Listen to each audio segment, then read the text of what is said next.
بسم اللہ الرحمن الرحیم، السلام علیکم۔ دیسی اردو ٹی وی کے ساتھ میں ہوں شمالہ چودھری۔ نظر ڈالتے ہیں اب تک کی اہم خبروں پر۔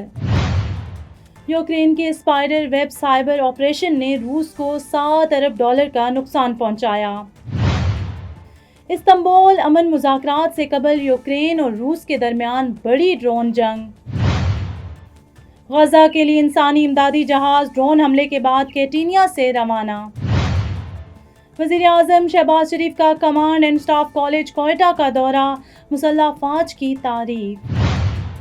پیرس سینٹ جرمین کی فتح کے بعد جشن میں افراتفری، 2 افراد ہلاک۔ یوکرین کے قریب پل دھماکوں میں کم از کم 7 افراد ہلاک اور 69 زخمی۔ ہیڈ لائنز آپ جان چکے، پڑھتے ہیں اب خبروں کی تفصیل کی جانب۔ یوکرین کی سلامتی ایجنسی اسپائڈر ویب نامی ایک بڑے سائبر آپریشن کی تصدیق کی ہے جو روس کے اہم ڈیجیٹل انفراسٹرکچر کے خلاف کیا گیا۔ اس آپریشن سے روس کو تخمینہ $7 ارب کا مالی نقصان پہنچا ہے۔ یوکرین کے مطابق اس حملے نے توانائی، مالیاتی اور فوجی مواصلاتی نظاموں کو شدید نقصان پہنچایا ہے۔ یہ موجودہ تنازع میں ایک اہم کامیابی سمجھی جا رہی ہے۔ ماسکو نے ابھی تک سرکاری طور پر کوئی رد عمل ظاہر نہیں کیا ہے۔ یوکرین اور روس کے درمیان ایک بڑی ڈرون جنگ چھڑ گئی ہے جو استنبول میں ہونے والے امن مذاکرات سے صرف ایک دن قبل پیش آئی۔ دونوں ممالک نے ایک دوسرے کے فوجی اہداف اور اہم انفراسٹرکچر کو نشانہ بنایا جس سے کافی نقصان ہوا۔ بین الاقوامی ثالثوں نے مزید تصادم کو روکنے کی اپیل کی ہے۔ یہ واقعات مذاکرات کے مستقبل پر سوالات کھڑے کر رہے ہیں۔ فریڈم فلوٹیلا کا ایک جہاز غزہ کے لیے طبی امداد اور خوراک لے کر اٹلی کے شہر کیٹینیا سے روانہ ہو گیا۔ یہ عمل مئی میں ایک اور امدادی جہاز پر ڈرون حملے کے بعد کیا گیا ہے۔ تنظیم نے عالمی برادری سے مطالبہ کیا ہے کہ وہ انسانی امداد کے لیے محفوظ راستے یقینی بنائیں اور امدادی جہازوں پر حملوں کی مذمت کی ہے۔ Neurological care is a pressing healthcare challenge in Pakistan. That's why Helping Hand USA is building Kind R, a world-class hospital with 130 plus clinics that is set to establish new standards for neurological care in Pakistan. As the first phase nears completion, anticipation is growing for the launch in the second half of 2025. Give zakat and sadaqah through Helping Hand USA today and join this historic endeavor to redefine future healthcare in Pakistan.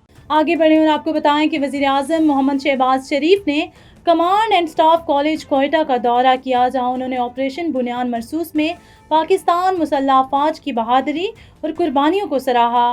انہوں نے بھارت کی proxy دہشت گردی کی مذمت کرتے ہوئے کہا کہ پاکستان ہر سازش کو ناکام بنا دے گا۔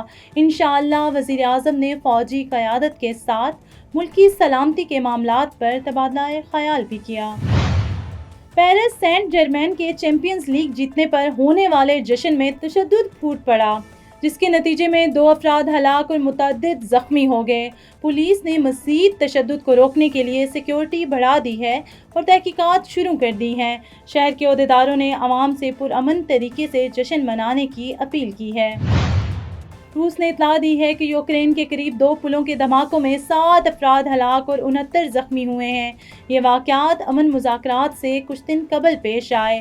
روسی حکام نے اس علاقے کو غیر مستحکم کرنے کی کوشش قرار دیا ہے۔ ہنگامی خدمات متاثرین کی مدد کے لیے موقع پر پہنچ گئی ہیں۔ یہ واقعات خطے میں کشیدگی کو مزید بڑھانے کا باعث بن سکتے ہیں۔ نیوز اسٹوڈیو سے فی الوقت اتنا ہی۔ مزید خبروں اور اپڈیٹس کے لیے دیکھتے رہیے دیسی Urdu T V. You came to this country for a brighter future for you and your loved ones. You've made it this far. Now it's time to become a citizen. With citizenship, you gain the right to vote, access to federal jobs, the ability to keep your family closer, and the freedom to travel with a U.S. passport. These are just a few of the benefits waiting for you when you become eligible. We're here to help you through the process with free resources and personalized guidance. Together, we can make it easier. Get started at becomeacitizentoday.com.